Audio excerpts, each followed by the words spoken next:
இன்றைக்கி நம்ம சேனலில் என்ன பார்க்க போகிறோன்னா கர்வ் ஸ்ட்ரோக்ஸ் யூஸ் பண்ணி எப்படி ஆல்ஃபபெட்ஸ் எழுதுறதுன்னு பார்க்கணும். வாங்க வீடியோக்குள்ளே. இன்றைக்கி நம்ம ஃபர்ஸ்ட் பார்க்க போகிறது அப் கர்வ். ஸோ ஹெட்டிங் போட்டாச்சு. என்றைக்கு சொல்லி தரமோ அன்றைக்கி டேட் இந்த கார்னரில் போட்டுக்காங்க. கர்வ் நான் ஆல்ரெடி சொன்ன மாதிரி வளைவு அப்படின்றது மீனிங். ஸோ அப் கர்வ்னால் மேல் பக்கமாக வளைக்கிறது. ஸோ ஃபஸ்ட்டு மேலே ஒரு புள்ளி வச்சு கீழ் பக்கமாக வளைச்சி மறுபடியும் கொண்டு போய் மேல் பக்கமாக முடிக்கிறது அப் கர்வ். இங்கே நான் ஒரு 4 டைம்ஸ் அப் கர்வ் எழுதிட்டேன். நெக்ஸ்ட் இந்த மாதிரி குழந்தைங்களுக்கு ஈஸியாக இருக்கணும் லைனும் போட்டாச்சு. இன்னும் கொஞ்சம் ஈஸியானா உங்களுக்கு இந்த மாதிரி ஒரு டாட் வச்சு கொடுத்தீங்கன்னா அவங்க அது மேலே ட்ரேஸ் பண்ணுறதுக்கு ஈஸியாக இருக்கும். ஏன்னா இவ்வளோ சீக்கிரம் அவங்களால தனியாக எழுத முடியாது. அடுத்து நம்ம நெக்ஸ்ட்டு பார்க்க போகிறது என்னென்னு பார்த்தீங்கன்னா, நெக்ஸ்ட்டு பார்க்க போகிறது டவுன் கர்வ். ஸோ ஹெட்டிங் இங்கே எழுதியாச்சு, இங்கே டேட்டும் போட்டாச்சு. டவுன் கர்வ்னா வளைவு. டவுன் கர்வ்னா கீழ்ப்பக்கமாக ஸ்டார்ட் ஆகி மேல் பக்கமாக வளைச்சி மறுபடியும் கீழ்ப்பக்கமாக முடிக்கிறது டவுன் கர்வ். இப்போது இதுக்கு அடுத்து நம்ம பார்க்க போகிறது ரைட் கர்வ். ரைட் கர்வ்னா ரைட் சைடில் ஆரம்பிக்கணும். இது என்னோடய லெஃப்ட், இது என்னோடய ரைட். ஸோ ரைட் சைடில் ஸ்டார்ட் பண்ணி வளைச்சி கொண்டு போயிட்டு அதே ரைட் சைடில் முடிக்கிறது தான் இந்த ரைட் கர்வ். இப்போது இதுக்கு அடுத்து பார்க்க போகிறது லெஃப்ட் கர்வ். என்ன பார்க்க போகிறோம்? Left curve. லெஃப்ட்னா என்னோடய லெஃப்ட் சைடு, அதாவது லெஃப்ட் சைடில் ஒரு புள்ளி வச்சு அதை அப்படியே ரைட் பக்கமாக வளைச்சி மறுபடியும் லெஃப்ட் பக்கமாக முடிக்கிறது லெஃப்ட் கர்வ். ஸோ 4 டைம்ஸ் எழுதியாச்சு. இந்த மாதிரி தனித்தனியாக லைன்ஸும் போட்டு கொடுத்தாச்சு. இந்த லைன்ஸ் எதுக்காக போடுறதுனா குழந்தைங்களுக்கு கொஞ்சம் கன்ஃபியூஸ் ஆகாமல் இருக்கும். இதுக்குள்ளேயே அவங்க எழுதுறதுக்கு ப்ராக்டிஸ் பண்ணிப்பாங்க. இதுக்கு அடுத்து நம்ம பார்க்க போகிறது சர்க்கிள். இந்த சர்க்கிள் நான் எதுலேயும் சொல்லலை. ஸோ இப்போ சர்க்கிள் எப்படி ட்ரா பண்ணுறதுன்னு பார்க்கலாம். சர்க்கிள்னால் என்னதுன்னா இந்த மாதிரி ஒரு கிளாக் மாதிரி ஒரு வட்டம் போடுறது தான் சர்க்கிள். ஸோ சர்க்கிள்க்கும் இந்த மாதிரி போட்டாச்சு.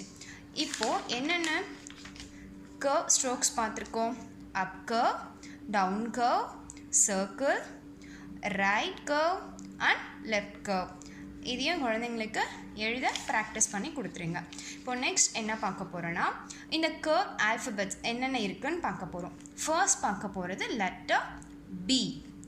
பி எப்படி ஃபார்ம் ஆகுது பாருங்கள். ஒரு ஸ்டாண்டிங் லைன், ஒரு left curve, another left curve. என்ன ஃபார்ம் ஆகிருக்கு? பி. இதுக்கு அடுத்து நம்ம பார்க்க போகிறது லெட்டர் சி. ஸோ சி எப்படி ட்ரா பண்ணுறதுன்னு பாருங்கள். ஒரு கர்வ் தான், ஒரு ரைட் சைடில் இருக்க ஒரு கர்வ் தான் சி. என்னது? ரைட் சைடில் இருக்க ஒரு கர்வ் தான் சி. இங்கே பாருங்கள், நான் இங்கே எங்கே எழுதுறேன்னா ரெட் கலரில் இருக்க லைனில் ஸ்டார்ட் பண்ணி ப்ளூ கலரில் இருக்க லைனில் முடிக்கிறேன். இதுதான் லெட்டர் சி. இதுக்கு அடுத்து நம்ம பார்க்க போகிறது லெட்டர் டி. லெட்டர் டி எப்படி ஃபார்ம் ஆகுது? ஒரு ஸ்டாண்டிங் லைன், ஒரு லெஃப்ட் கர்வ். இதுதான் லெட்டர் டி. லெட்டர் டி எப்படி எழுதுறதுன்னு பார்க்கலாம். ஒரு ஸ்டாண்டிங் லைன், ஒரு லெஃப்ட் கர்வ், லெட்டர் டி. இப்போது நெக்ஸ்ட் நம்ம பார்க்க போகிறது லெட்டர் ஜே. என்ன பார்க்க போகிறோம்? Letter J. ஒரு ஸ்லீப்பிங் லைன், ஒரு ஸ்டாண்டிங் லைன், ஒரு கர்வ், லெட்டர் ஜே. ஒரு ஸ்லீப்பிங் லைன், ஒரு சின்னதாக ஒரு ஸ்டாண்டிங் லைன், அதுக்கப்புறம் ஒரு கர்வ் ஜே. நெக்ஸ்ட் பார்க்க போகிறது லெட்டர் ஓ. ஓனா இன்னுமே இல்லை, ஒரு சர்க்கிள் மட்டும் வரைஞ்சிங்கன்னா அதுதான் ஓ. பாருங்கள், ரெட்டில் ஸ்டார்ட் ஆகிட்டு அப்படியே ஒரு சர்க்கிள் ப்ளூ கலர் வழியாக அகெயின் ரெட்லேயே முடியறது தான் லெட்டர் ஓ. இப்போது இதுக்கு அடுத்து பார்க்க போகிறது லெட்டர் பி. பாருங்கள், ஒரு ஸ்டாண்டிங் லைன், அடுத்து ஒரு லெஃப்ட் கர்வ் ஃபார்ம் பி.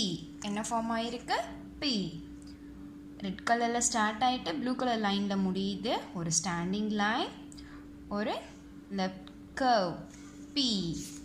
இப்போது இதுக்கு அடுத்து நம்ம பார்க்க போகிறது லெட்டர் கியூ. இதுவும் ஓ மாதிரி தான், ஒரு சர்க்கிள், அதுக்கப்புறம் இந்த மாதிரி ஒரு லைன், அவ்வளோதான். இது லெட்டர் கியூ. இது எங்கே ஸ்டார்ட் ஆகுது? ரெட் லைனில் ஓ என்ன பண்ணுமோ அதே தான், ஒரு சர்க்கிள் அப்புறம் ஒரு லைன் Q. இப்போது இதுக்கு அடுத்து நம்ம பார்க்க போகிறது லெட்டர் R. ஸ்டாண்டிங் லைன், ஒரு லெஃப்ட் கர்வ், அகெயின் ஒரு left slanting line. Letter R. Standing line, ஒரு left curve, again left slanting line. letter R. இப்போ நம்ம பார்க்க போகிறது letter S. first ஒரு right curve, அதுக்கப்புறம் அப்படியே ஒரு left curve form letter S. இங்கே பாருங்க, இப்போ ரெட் கலரில் ஸ்டார்ட் ஆகி ப்ளூ கலரில் ஒரு curve போட்டாச்சு. இப்போ அகெயின் என்ன பண்ணுறேன், அந்த கர்வ்லேருந்து இன்னொரு curve left curve ஃபார்ம் பண்ணால் letter S. Letter U. என்ன பார்க்க போகிறோம், லெட்டர் U. ஒரு ஸ்டாண்டிங் லைன், அதுக்கப்புறமா ஒரு அப் கர்வ், அகெயின் ஒரு standing line form letter U. Standing line, curve, again standing line letter U. அவ்வளோதான். இப்போ நம்ம என்னென்ன பார்த்தோம், கர்வ் பயன்படுத்தி என்னென்ன லெட்டர்ஸ் வருதுன்னு பார்த்தோம். இப்போ கர்வ் ஆல்ஃபபெட்ஸ் இங்கே எப்படி எழுதுறதுன்னு சொல்லிட்டு பார்க்கலாம். ஓகே, இந்த கர்வ் ஆல்ஃபபெட்ஸில் நம்ம ஃபர்ஸ்ட் என்ன லெட்டர் பார்த்தோம், B. Standing line, left curve, again left curve form B.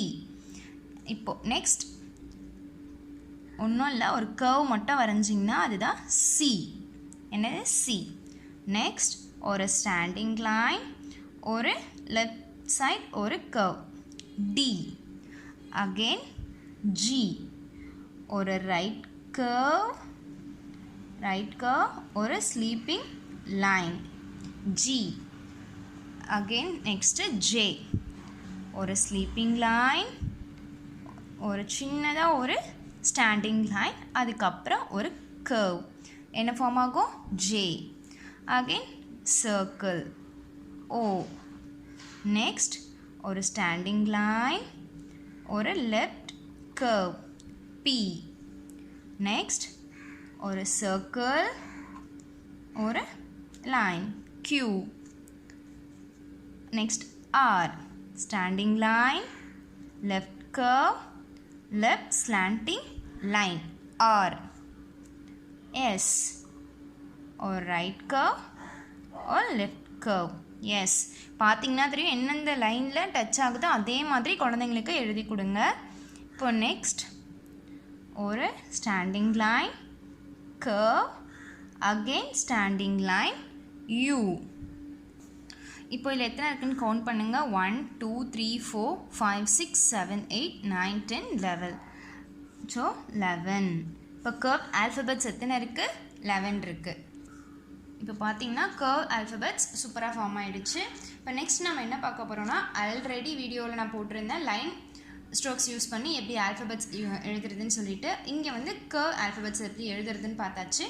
Next இந்த line strokes and curve strokes use பண்ணி எப்படி ஆல்ஃபபெட்ஸ் எழுதுறான்னு இப்போ நம்ம என்ன பார்க்க போகிறோம்னா ஆல்ஃபபெட்ஸ் பார்க்க போகிறோம். நம்ம கர்வ் அண்ட் ஸ்ட்ரோக்ஸ் யூஸ் பண்ணி எப்படி ஆல்ஃபபெட்ஸ் எழுதுறதுன்னு சொல்லிட்டு பார்க்கலாம். இப்போ first A. right slanting line, left slanting line, sleeping line A. standing line, left curve, again left curve B. ஒரு curve மட்டும் வரைஞ்சிங்கன்னா அதுதான் C. ஒரு standing line, ஒரு left curve D. E. standing line, sleeping line, ஒரு சின்னதா ஒரு sleeping line, again ஒரு sleeping line E. ஒரு ஸ்டாண்டிங் லைன், ஒரு பெருசாக கொஞ்சம் ஸ்லீப்பிங் லைன், அகெயின் சின்னதாக குட்டியாக ஒரு ஸ்லீப்பிங் லைன் F. ஒரு கர்வ், ஒரு sleeping line G. Standing line, sleeping line H. Sleeping line, standing line, sleeping line I. sleeping line or standing line, curve J. standing line, right slanting line, left slanting line, K. Standing line, sleeping line, L. Standing line, left slanting line, right slanting line, standing line, M. M எப்படி எழுதணும்னு கொஞ்சம் நல்லா பார்த்துக்குங்க. இந்த corners எல்லாமே ஒரே same லெவலில் இருக்கணும். Next N. Standing line, left slanting line, standing line, N. Again ஒரு circle, O. Standing line, curve, P. ஒரு circle, line form Q. Standing line, left curve or left slanting line R. Right curve, left curve form S. Sleeping line, standing line T. Standing line, curve, again standing line U. Left slanting line, right slanting line V. Standing line, right slanting line, left slanting line, standing line W. Right slanting line, left slanting line X. Again left slanting line சின்னதாகவும் right slanting line பெருசாகவும் போட்டிங்கன்னா அது Y. Next sleeping line, right slanting line, sleeping line Z. அவ்வளோதாங்க. அழகாக ABCD நமக்கு சூப்பராக form ஆகிடுச்சு இந்த strokes use பண்ணி.